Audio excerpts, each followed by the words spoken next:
Start ng video. Plain lang ba at boring ang kisame ng bahay mo? Yung tipong pagtingala mo, puting pintura lang o kaya naman plain na plywood ang nakikita mo.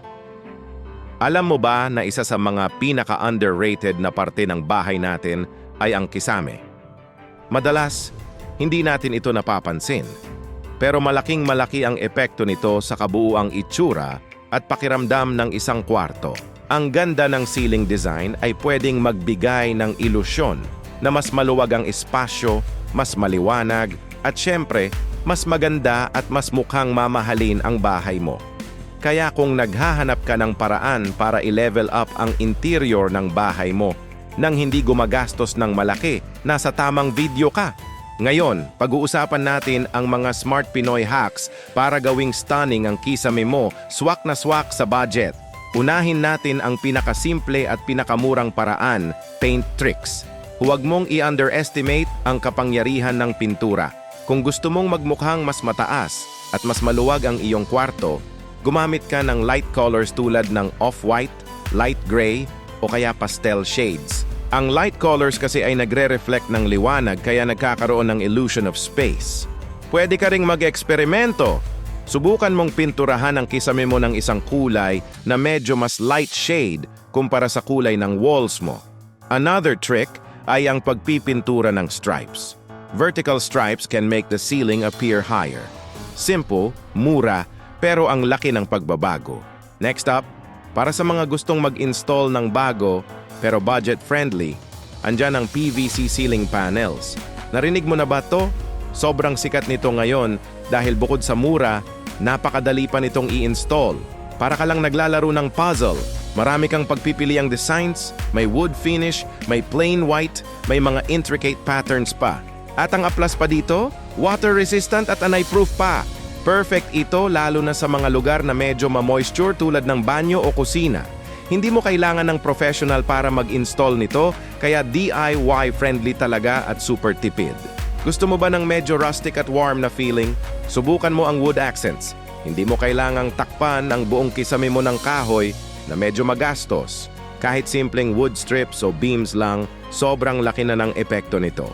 Nagbibigay ito ng character at warmth sa isang kwarto. Pwede kang gumamit ng recycled wood o paleta para mas makamura. Ilagay mo lang ito strategically at parang instant transformation na. Mula sa plain na kisame, magkakaroon ka ng focal point na agaw pansin at nagbibigay ng cozy, homey vibe. Ngayon, kung gusto mo naman ng medyo dramatic at eleganteng dating, cove lighting ang para sa'yo. Ito yung sekreto ng mga mamahaling hotel at restaurant. Pero ang totoo, hindi ito kamahalan. Ang kailangan mo lang ay LED strips, na sobrang mura lang ngayon at madaling mahanap online o sa hardware. I-install mo lang ito sa gilid ng iyong kisame, nakatago sa isang maliit na ledge.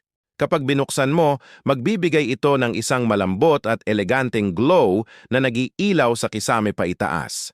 Instant ambience, perfect ito sa living room o sa bedroom para sa relaxing at classy na pakiramdam. At syempre, para sa mga naghahangad ng modern, clean at versatile na itsura, andiyan ang gypsum board. Medyo mas may effort ito kumpara sa iba, pero ang resulta, sobrang sulit. Gamit ang gypsum board, pwede kang gumawa ng iba't ibang hugis at level sa kisame mo. Pwede kang gumawa ng drop ceiling o kaya naman ay mga geometric shapes. Pwede mo itong i-combine sa cove lighting para mas lalong gumanda. Though, medyo mas mahal ito kumpara sa simpleng pintura, mas mura pa rin ito kumpara sa ibang high-end ceiling options. At ang maganda dito, ang dami mong pwedeng gawing custom design na babagay sa personality at style ng bahay mo. Ayan! 5 smart Pinoy hacks para mapaganda ang kisame mo nang hindi nabubutas ang bulsa. Mula sa simpleng pinturang nagbibigay buhay, sa PVC panels na practical, sa wood accents na nagbibigay init, sa cove lighting na elegante, hanggang sa gypsum board na moderno. Tandaan, hindi kailangang maging plain at boring ang kisame. With a little creativity and smart choices, pwede mo itong gawing isang obra maestra na mag-aangat sa ganda ng buong bahay mo. Sana marami kayong natutunan at na-inspire sa video natin ngayon. Kung nagustuhan nyo ito, huwag kalimutang mag-like, mag-share, at syempre, mag-subscribe sa ating channel para sa mas marami pang home improvement tips and hacks. At abangan, dahil sa susunod nating video, tatalakayin naman natin ang mga hacks para sa murang pintuan at mga door design ideas para sa mga Pinoy homes. Maraming salamat sa panonood at hanggang sa muli.